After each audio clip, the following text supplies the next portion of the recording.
Good morning, everybody. It's so nice to see so many people interested in this talk.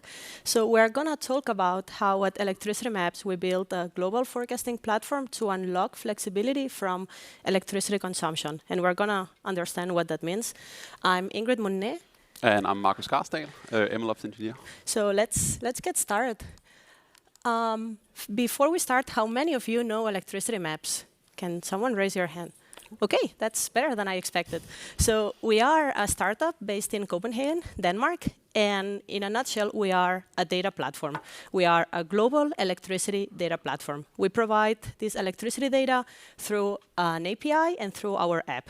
And we provide mainly three types of data. We provide historical data that can be used for carbon accounting.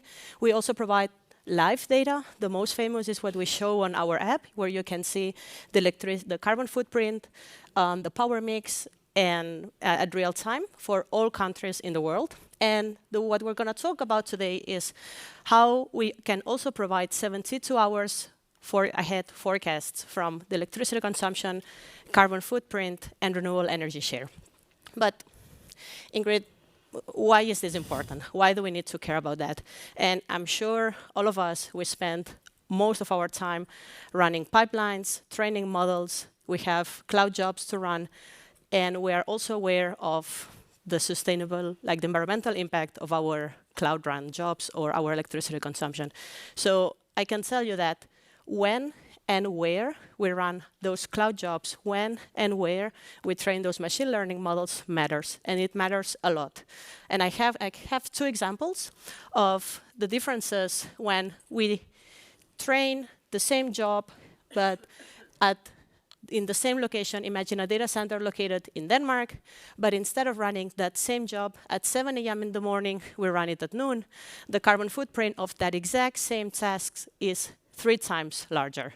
And at the same time, imagine that we say, okay, but now I need my job to start at 2 p.m., but I can choose a different data center, one located in Poland, or I can just, with the click of a button, select a data center located in Portugal. Well, just changing the data center we compute our cloud run job can make our carbon footprint 9 times larger.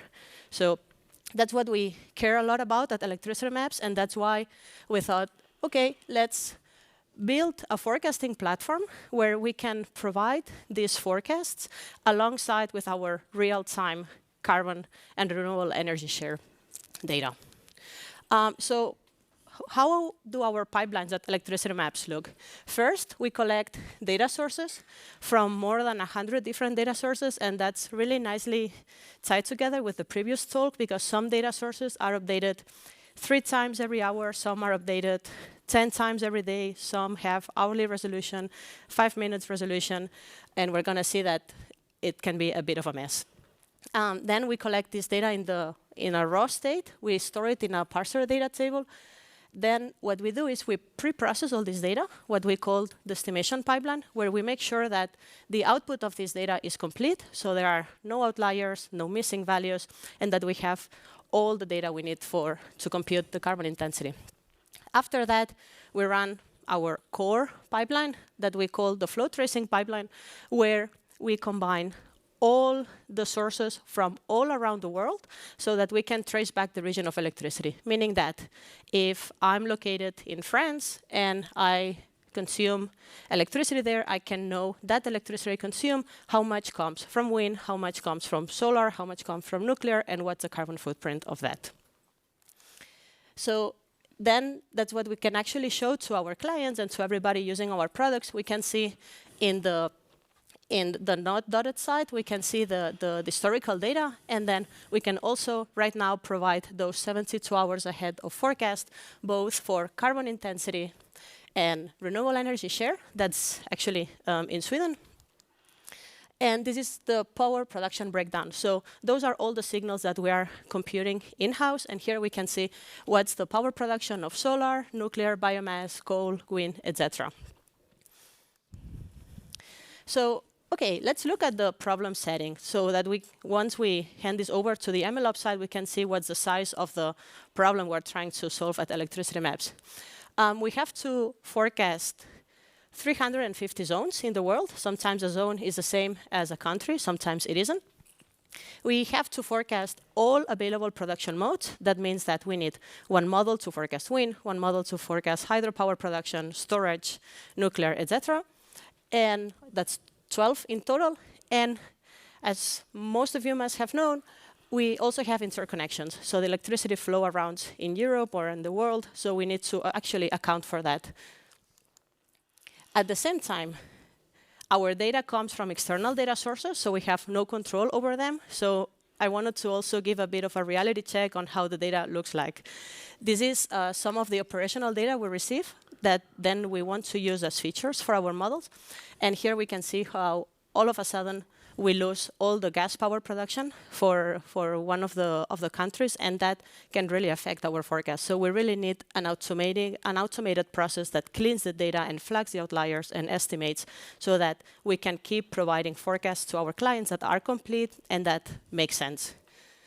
At the same time, the input data might be very wrong. This is a solar power production curve, and we can see that those spikes don't really look like solar power production, so that's clearly an outlier, and that can easily go under the radar if you don't have a pipeline that checks for those outliers recurrently. More problems. We are a startup. We are trying to build a global forecasting platform. That means that we need to make sure that we can compute all these things at the same time very fast. At the same time, the data source may disappear and the input data might change. So we said, let's build the same data pipeline, but used for forecasting. So we collect the same data, but now we compute the features. And at the same time, then we pre-process the data, and then we run inference. We run the same pipeline for flow tracing, and we show this in our app and API. So well, how does this look like? So the same data sources, data collection 3 times every hour, plus 100 hours of features. That means that we have roughly 500 to 2,000 features per zone. And we retrain our models once a week to finally provide 72 hours of forecasts.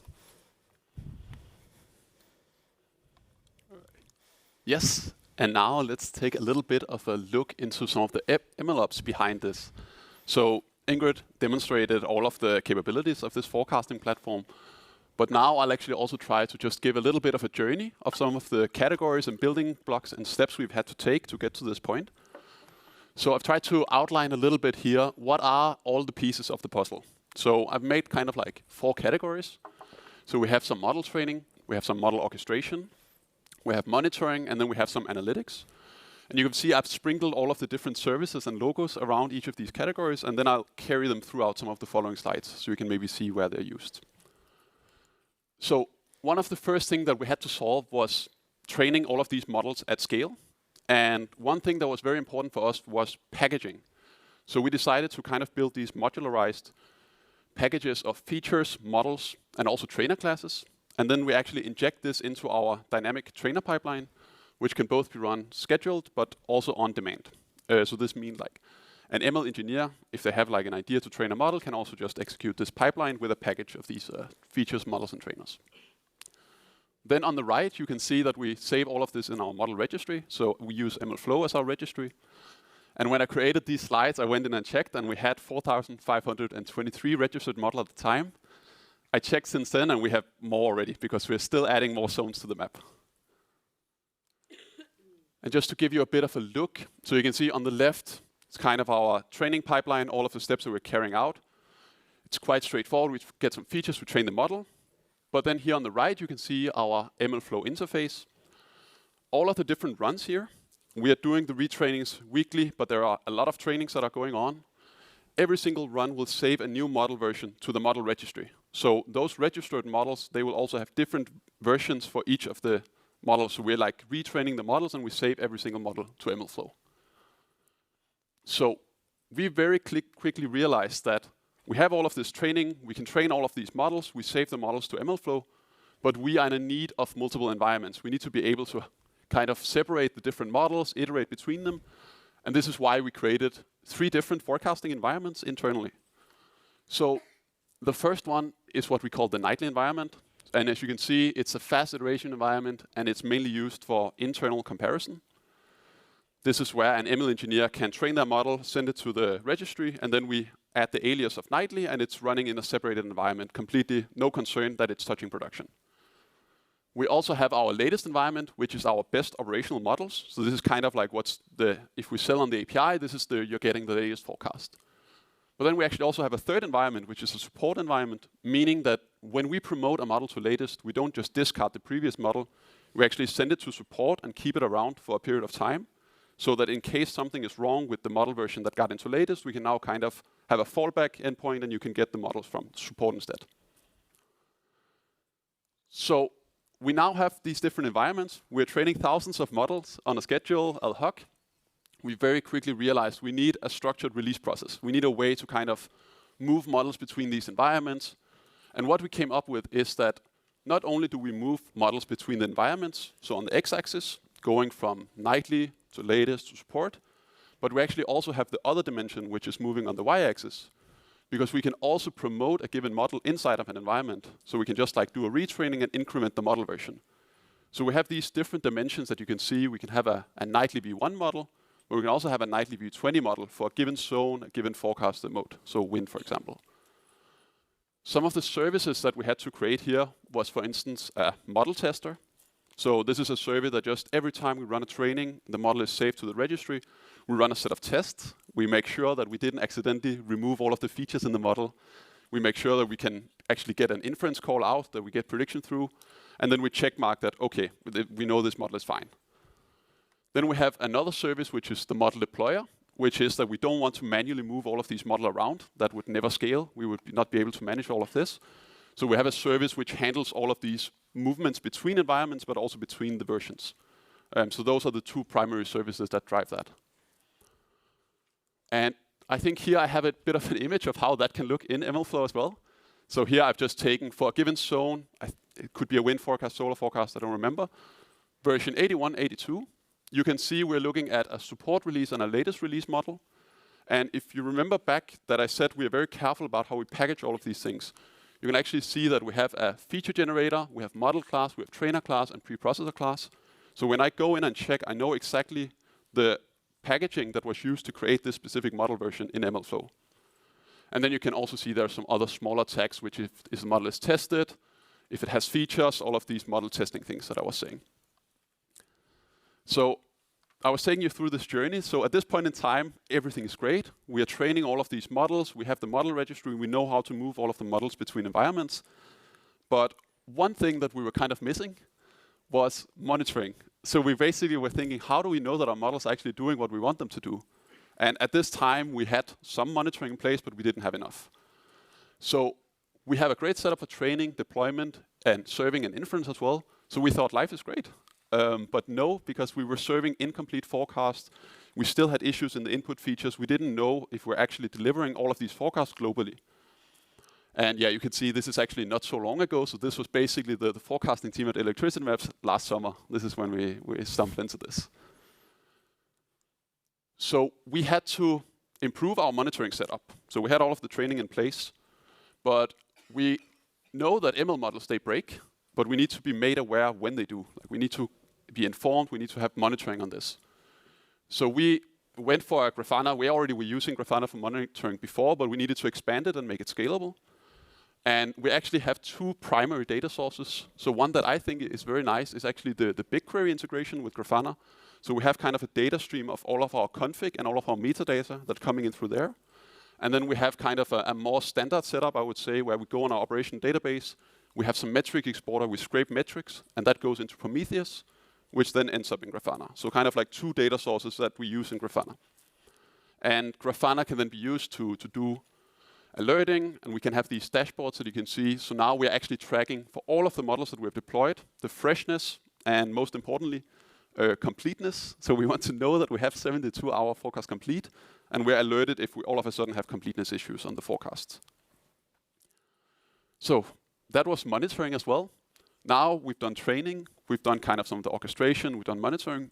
So then there was one last piece of the puzzle left, which was evaluation or like analytics. And something that we needed to do at this point was we also needed to create a scalable analytics engine. So we had all of these models and we had all of the different environments. We're able to put new models into Nightly, see that they cross-compare against latest. We may be improving. But we had no way of knowing if we're moving the needle in the right direction. We need to be able to evaluate all of the predictions that we have made and see, is this model actually better? And the scale that we had to do this at was massive because we had, as you could see, thousands of models because we chose to do an individual model for each of these modes. So we were looking for a solution that we could kind of do this in a scalable way. So similar to some of the comments made in the previous talk, we needed lineage, we needed version control, and this was done on like very large data sets. So you can see, again, we're doing this thing where we go from the operational database, we data stream all of the database into BigQuery. So we have like separated our analytics data from the operational database. And then actually we found that Dataform proved itself incredibly powerful for us. For those of you that don't know Dataform, it's a little bit like dbt, but it's integrated very nicely with BigQuery. And what you can do is you can do these workflows for SQL queries, and you can make sure that you have lineage and your queries execute in the right order. So then we run all of our analytics setup using Dataform, and we send all of the metrics into a Looker Studio dashboard where we can go and check if we need to do some more specific investigation. And just to give you an order of the sense of order of magnitude here, I just went into BigQuery and I took our forecast table, and you can see that I think it's 7.6 billion rows as of now, and this is still growing, like we're still adding more things. So I really hope our retention policy will like at some point kick in. And yeah, just to kind of wrap this up on the analytics side, here I've included our lineage in Dataform, what it looks like right now. When we set out to build this analytics engine, we were thinking like we build a quite simple setup, we make it quite straightforward, and it has already grown to look like this. So this is a quite new system as well, but as it continues to grow, I'm also sure that this will become much larger.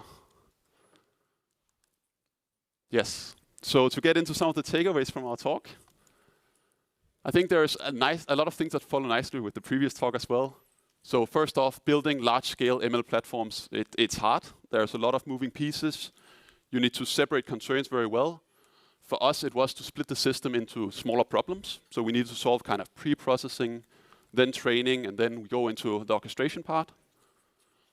Data quality is key when you're working with ML models. So especially when you're working with energy data, as you could see, energy data can be all over the place. To scale this, to handle this many models automatically, there's no way we could do manual kind of data dissection or pre-processing. So we need to have estimations, anomaly detection, and build these steps in. Aim to build a flexible and modular ML infrastructure so you can iterate fast. And for us, that was the Nightly environment. It's been a game changer that we kind of separated our operational environment away from an internal testing environment, which allows our ML engineers to kind of deploy very quick iterations, new models. It might not be a better model, but it's a good idea and a way to test a new model. And then the last is plan and build observability as you go. So don't wait until the end or push this as a low priority task. So basically, don't be blind like us when we build this system. And that's it. Thank you.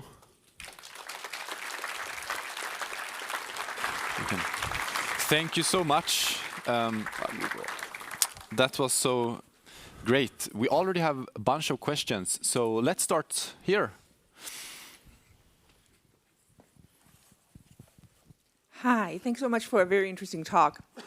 I was kind of left wondering, I feel like a tiny little piece was skipped over, so I was wondering if you could talk a little bit more about, so you have this Nightly environment, tons of trialed models, and then you have the latest, which is what you expose to customers.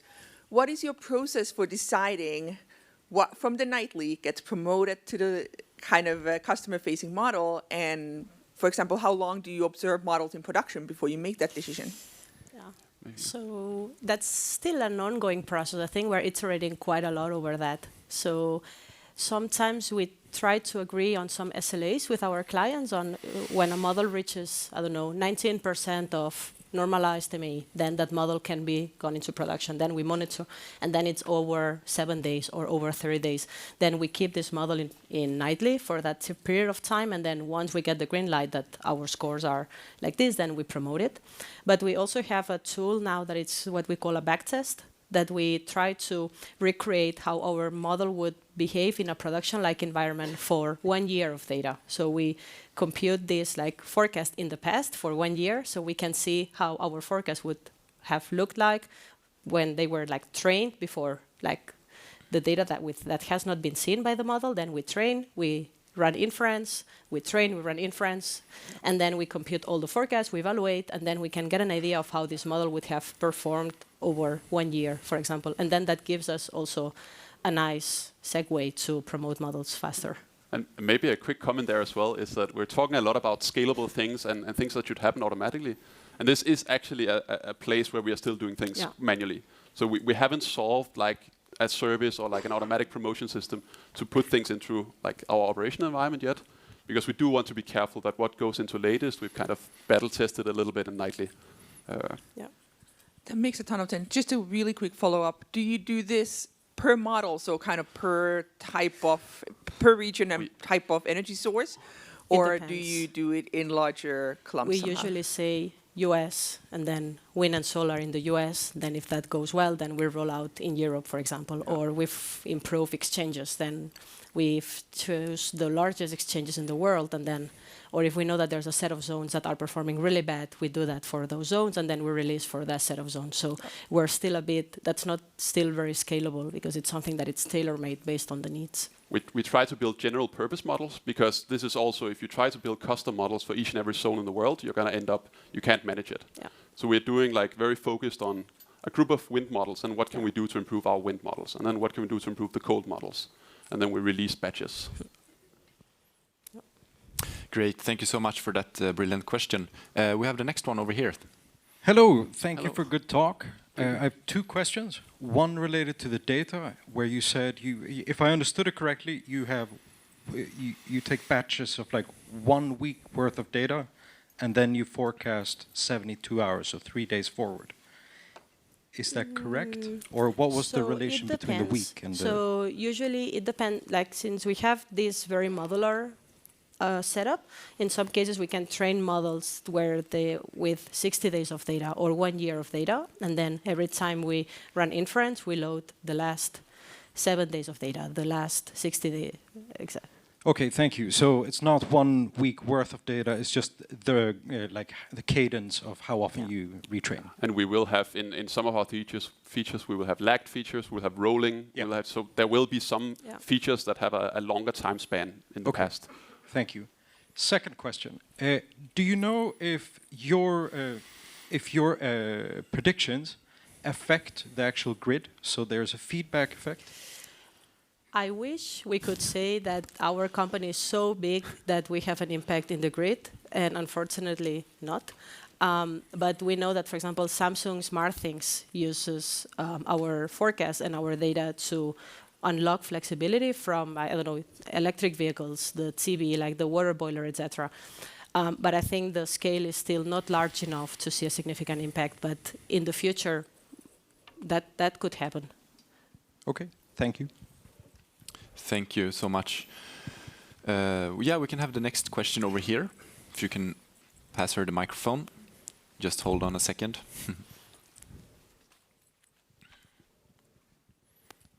Thank you.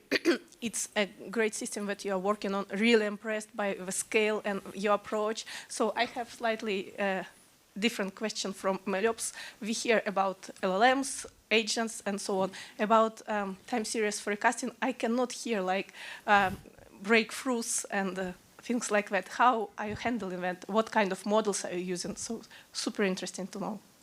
So if we're using AI models, or if we're doing... I mean, time series forecasting doesn't seem to like grow that much, no new models and so on. What models are you using? How do you handle that? Yeah, so I think as you could see in the overview slide that I had on the MLOps part, there was a little bit of an XGBoost logo. XGBoost. Yeah, so there's for sure some XGBoost model in there. We also were doing linear models actually at some point. We're moving a little bit away from linear models.